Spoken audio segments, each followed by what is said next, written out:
warahmatullahi wabarakatuh. Kembali lagi dengan saya Alia Mitra Duriani dengan NIM 1930110001 dari jurusan Tadris Kimia semester 3 IAIN Batu Sangkar.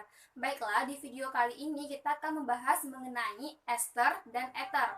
Pada ether kita akan membahas mengenai tata namanya, yaitu ada trivial dan UPEC.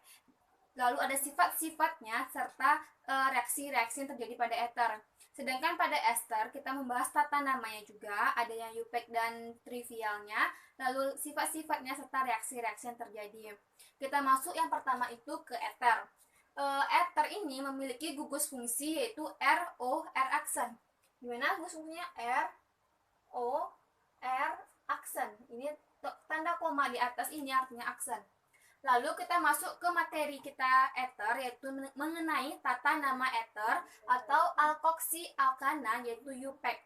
Perbedaan dengan tata nama trivial yaitu adalah kalau UPEC tandanya itu ada kata alkoksi alkana. Kan tadi gugus fungsi dari ether itu R, O, R aksen. Yang mana O dan R aksen ini menyatakan alkoksinya, sedangkan R di sini menyatakan alkananya. Jadi nanti penamaannya itu berarti alkoksi dulu baru rantai alkananya. Lalu pada penomoran di ether ini dimulai dari yang dekat dengan gugus alkoksinya. Misalnya metana kan, kalau jadi alkoksi berarti metoksi. Propana, kalau propana jadi propoksi. Begitu seterusnya, berarti ini metoksi. Lalu ini propoksi. Jelas ya, kita ganti dengan oksi. Paham? Lalu kita masuk ke contoh soalnya. Di sebelah kanan saya ini sudah saya buatkan dua contoh soal dari tata nama UPEC atau alkoksi alkana pada ether. Di sini kita terlebih dahulu harus menentukan mana yang merupakan alkoksinya. Berarti ini yang merupakan alkoksinya. Paham ya? Yang dekat dengan O, R aksen ini alkoksinya. Lalu mana yang merupakan alkananya? Kita lihat dari rantai terbanyaknya yang dekat dengan gugus alkoksi. Gugus alkoksi. Lihat di sini. Dari sini kan penomorannya 1, 2, 3, 4, 5. Atau dari sini 1, 2, 3, 4, 5, 6, 7. Mana yang rantai terpanjangnya? Berarti ada 7. Berarti dari sini 1, 2, 3, 4, 5, 6, 7. Di sini kita juga menentukan mana yang merupakan alkil serta bagaimana penulisan alkil pada kata nama tata nama sebelumnya. Tetapi tidak ditekankan sekali, cuman harus tahu karena sudah selalu dibahas. Ini yang merupakan alkil. Berarti ini apa namanya? Metil. Ini juga metil. Jadi apa nama dari rantai utamanya ini? Kalau C-nya 2 apa? C2 berarti etoksi. Etoksi karena memiliki C2. Jadi namanya itu adalah alkoksinya dulu berarti etoksi.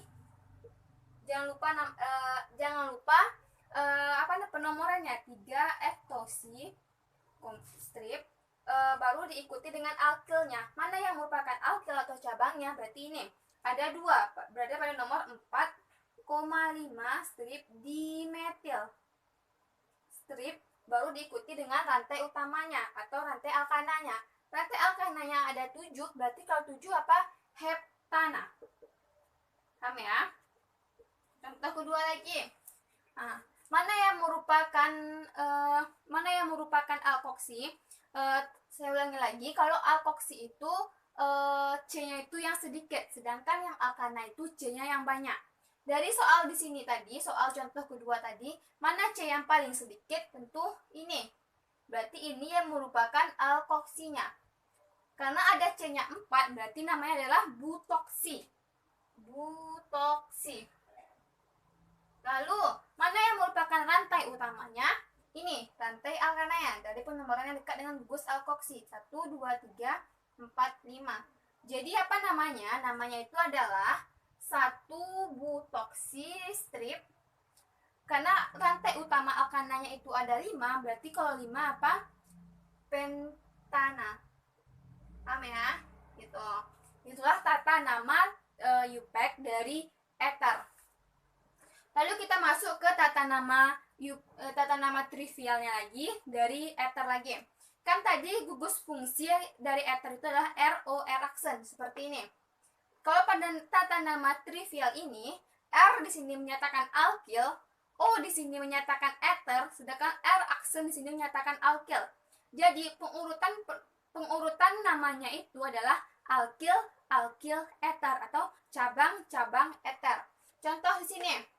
Ini ada 3, berarti ini alkilnya, ini ethernya, dan ini alkilnya lagi. Ini karena C-nya 3, berarti namanya adalah kalau alkil propil. C-nya 2 berarti etil. Ini ethernya. Jadi bagaimana penamaannya? Tetap kita urutkan sesuai abjad, berarti duluan etil, propil, ether. Paham ya?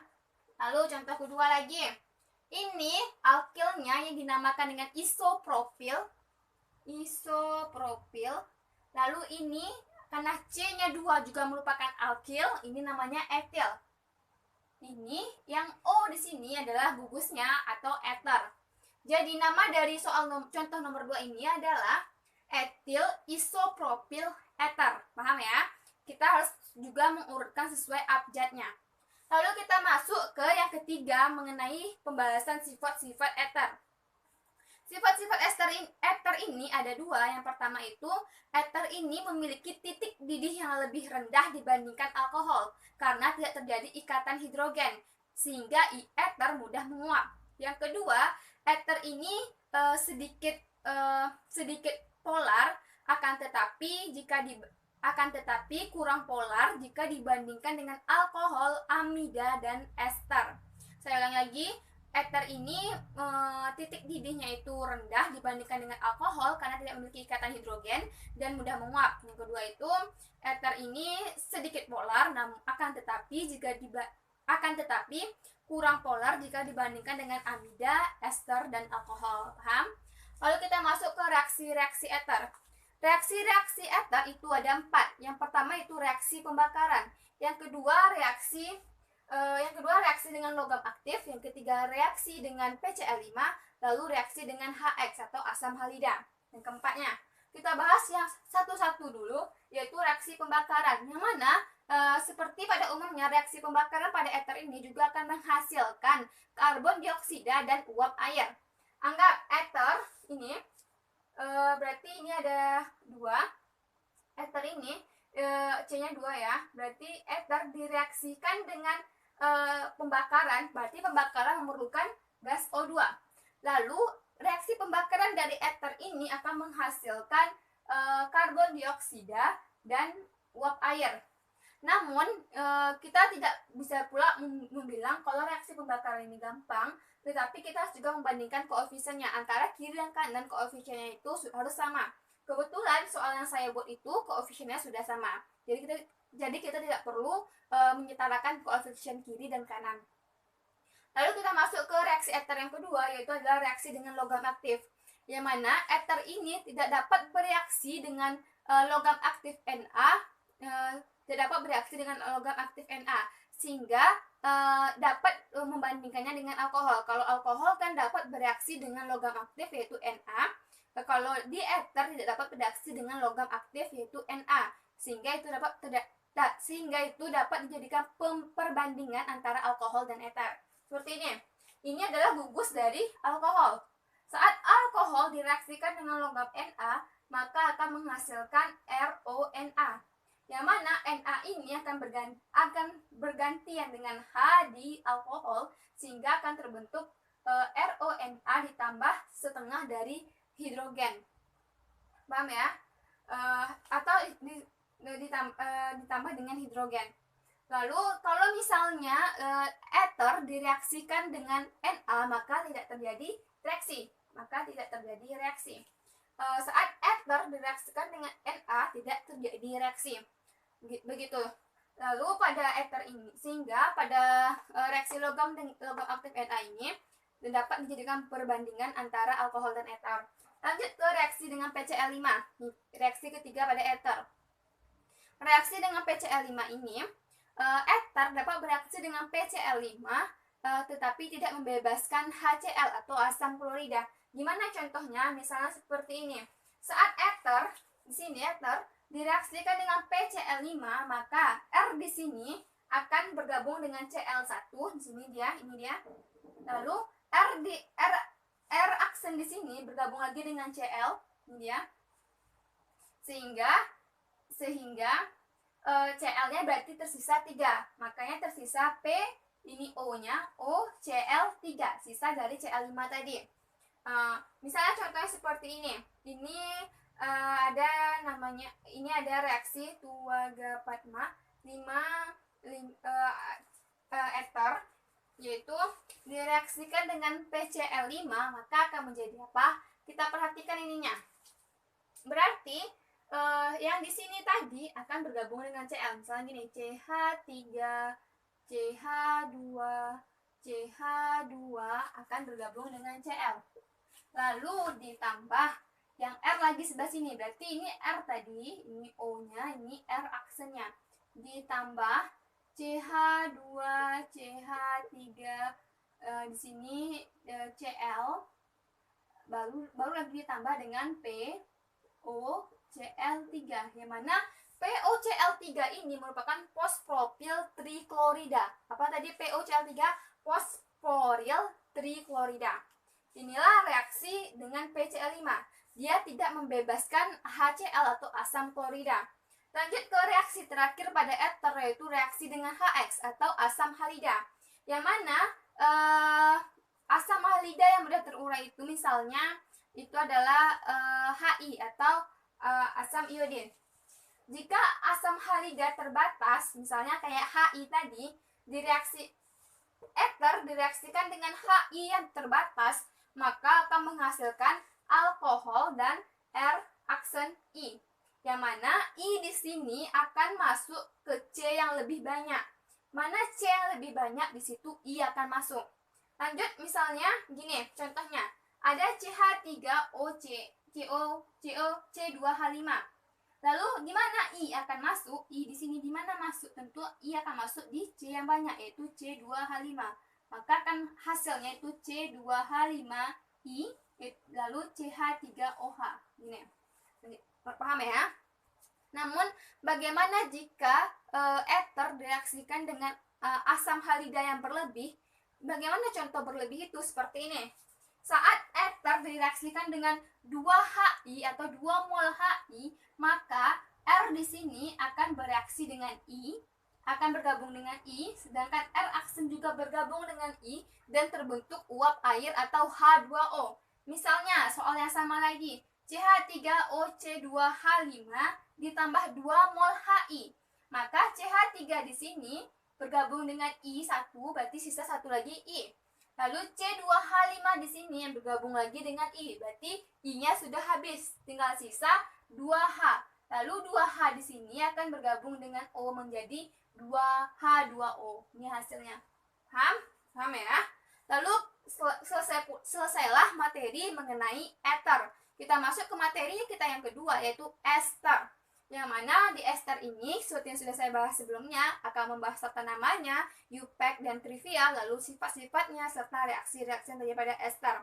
Kita masuk ke tata namanya, yaitu tata nama UPAC-nya yang pertama. Gugus fungsi dari ester ini adalah R, beda sama dengan asam karboksilat, cuma pembedaannya itu di sini. Kalau asam karboksilat cuma sampai sini, tapi kalau ether ada O, R aksen. RC rangkap 2O dan di sini O, R aksen. R di dekat O ini menyatakan alkilnya, sedangkan RC rangkap 2O, O ini menyatakan alkanoatnya. Langsung saja ke contohnya. Pengurutannya juga sama, kita juga bisa menentukan mana yang alkilnya, urutan abjadnya, kalau misalnya ada alkilnya lebih dari 1, nah seperti itu ya, atau diberi awalan juga bisa. Contoh soalnya, kita tentukan dulu yang mana merupakan alkil. Berarti ini alkilnya. Jadi alkil ini karena ada 2, berarti namanya adalah meetil. Lalu kita kasih penomorannya, yaitu yang dekat dengan gugusnya. Berarti penomoran dari sini, berarti 1, 2, 3, 4. Udah 4 ya. Berarti apa namanya? Namanya itu adalah etil strip. Etil strip karena 4 berarti adalah butanoat. Paham ya? Lalu contoh yang kedua yaitu berarti ini yang merupakan alkilnya. Berarti ini adalah isopropil. Isopropil. Berarti penomorannya itu yang dekat dengan gugus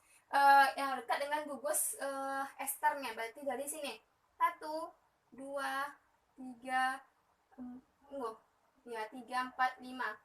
Jadi ini yang alkilnya, ini alkilnya, ini alkilnya.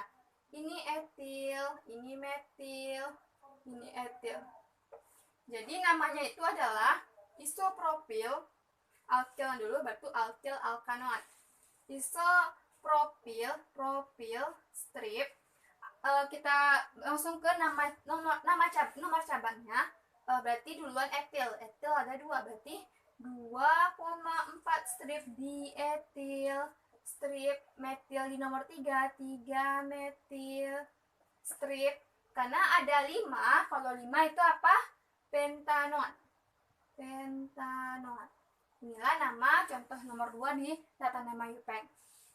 Lalu kita masuk ke tata nama trivialnya. Pada tata nama trivialnya itu cuma beda pada penekanan pada penomorannya.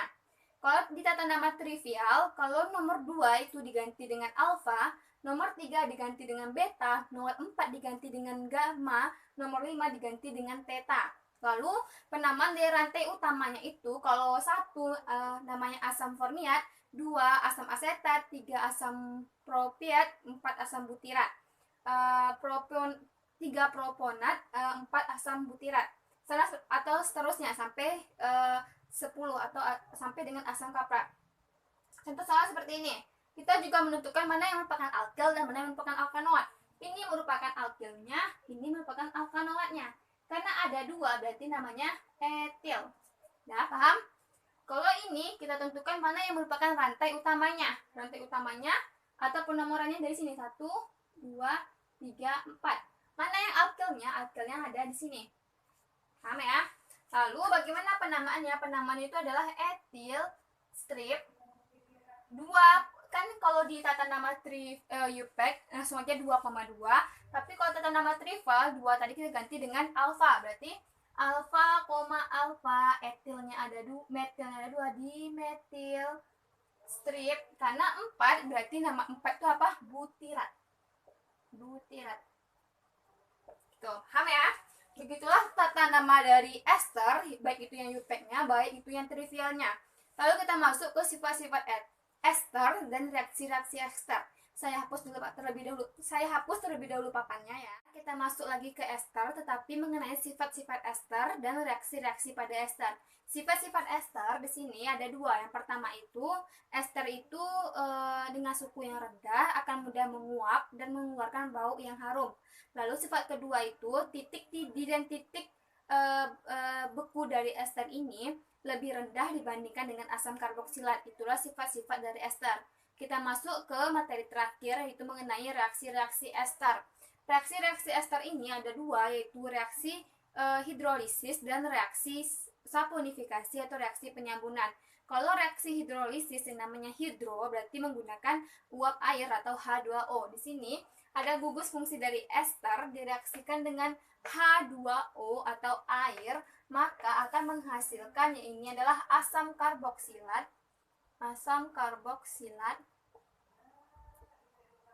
dan alkohol. Ini adalah ester tadi.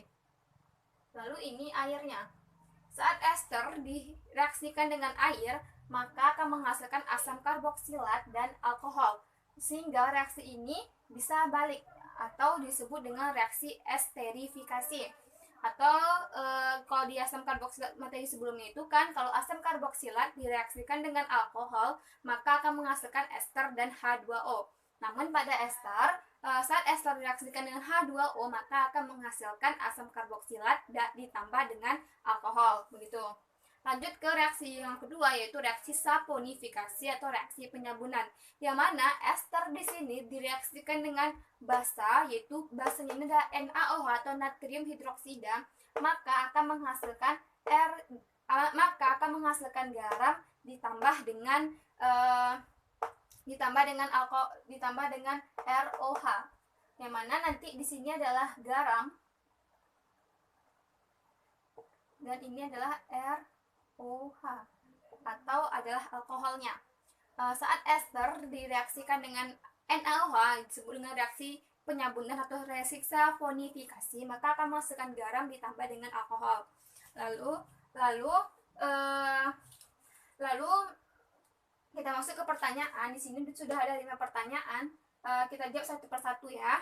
Di sini berarti jelas sekali ini adalah gugus fungsi dari RO reaction, berarti adalah ether, yang mana adalah tata nama UPEC-nya itu alkoksi alkana. Kita tentukan dulu mana yang merupakan alkoksi, berarti ini adalah alkoksinya. Ini alkoksinya. Lalu ini adalah alkananya. Alkoksi ini bernama dengan isopropil. Sedangkan ini kita tentukan mana yang rantai utamanya. Berarti ini tu 2 3 4 5 6, tu 2 3 4, tu 2 3. Berarti dari sini penamarannya 1 2 3 4 5 6. Mana yang alkilnya atau cabangnya adalah ini. Ini adalah alkilnya. Lalu bagaimana penamaannya? Kita dahulukan alkoksinya, berarti isopropil. Ini ya alkoksinya masuk di O-nya. 3 isopropil strip. Cabangnya atau alkilnya adalah 4,5 dietil strip. Baru nama alkananya atau nama rantai terpanjangnya itu 6. Kalau 6 apa? Heksana. Lanjut ke soal nomor 2. Ini adalah masih di RO reaction, masih di ether. Yang ini adalah alkil dan ini adalah alkil. Ini alkil, ini alkil. Lalu ini namanya adalah propil. Kalau ini namanya adalah sekunder butil. Lalu apa penamaannya? Kita urutkan sesuai abjad. Berarti propil dulu, propil, sekunder butil, baru ether. Paham ya? Ini tata nama trivial. Lalu soal nomor 3 yaitu saat etil metil ether direaksikan dengan PCl5, maka akan menghasilkan apa? Maka akan menghasilkan ini. Berarti ini RCl ditambah dengan R aksen Cl ditambah dengan POCl3. Berarti ini Cl ditambah dengan C, yang ini lagi Cl ditambah dengan POCl3. Ini menghasilkan etil klorida, ini propil klorida, dan ini adalah fosforil triklorida. Fosforil ini 3, Cl-nya triklorida. Itulah hasil dari reaksi etil metil ether. Lanjut ke soal nomor 4, berarti ini adalah tata nama dari asam dari ester. Kita tentukan yang trivialnya aja. Berarti mana yang merupakan alkilnya? Berarti ini adalah alkilnya. Ini baru adalah alkanoidnya. Lalu alkil ini bernama dengan isopropil. Kalau ini berarti di sini 1 2 3 4. Ini adalah alkilnya, itu namakan dengan metil. Berarti penamanya adalah isopropil strip, nomor cabangnya 2,3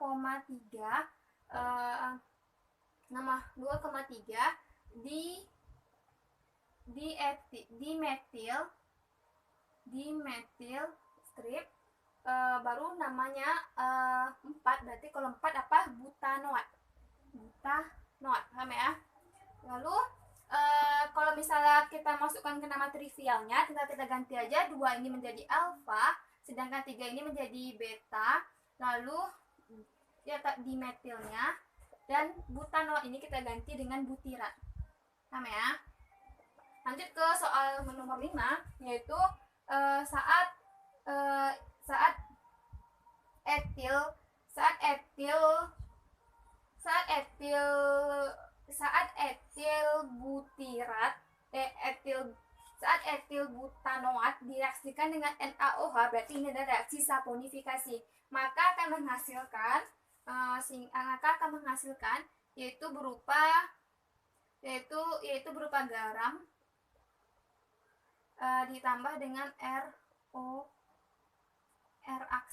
ROH, berarti C di sini tadi yang 4 tadi, di sini berarti yang O tadi di sini, yang R aksen ini kita ganti dengan Na atau dan ditambah dengan ROH. Itulah hasil dari reaksi nomor 5, yaitu reaksi dari etil butanoat direaksikan dengan basa, yaitu NaOH, yang disebut dengan reaksi saponifikasi. Semoga teman-teman paham. Ditambah lagi dengan ada pertanyaannya. Saya mohon maaf kalau ada salah kata atau kata-kata yang terbelit atau ada materi yang salah penyebutan. Saya mohon maaf. Saya akhiri dengan assalamualaikum warahmatullahi wabarakatuh.